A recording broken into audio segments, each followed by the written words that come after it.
My work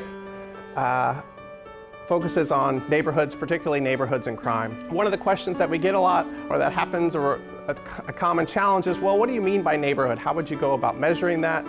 What's the social process of interest? How big is that?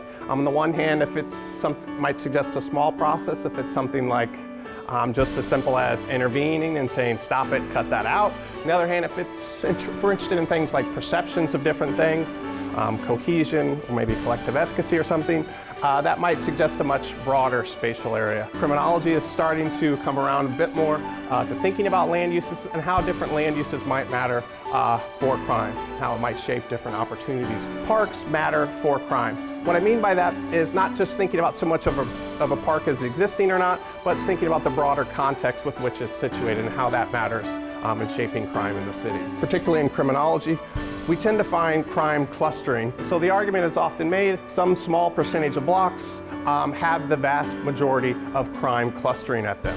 One of the reasons that we might see this clustering of crime happening in different cities is arguably due in part to the uneven distribution of different land use patterns. More or less what I want you to take away from this is that retail industrial areas are often associated with more crime, huge effects for robbery in retail and commercial areas, which isn't too surprising, and then residential tends to be more protective, arguably because it has more potential for social control. There's more people, homes, and investments in those particular areas. But in general, we didn't see crime driving a lot of the land use change, so that's somewhat comforting.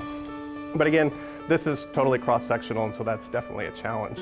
More residential areas tend to be more associated with nighttime population versus when people are off at work in school and things like that.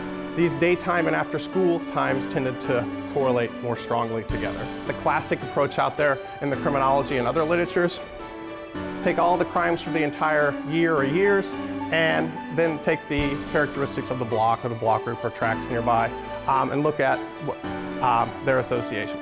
Kind of it's a more broader point of the talk in general is thinking about not just what's happening at very micro areas or necessarily macro, and just a need to understand different spatial and temporal scales of community processes, and thinking about how these, some of the next steps of thinking about how they change over time. The problems are often so complex and so big that we need to think about broader solutions to them.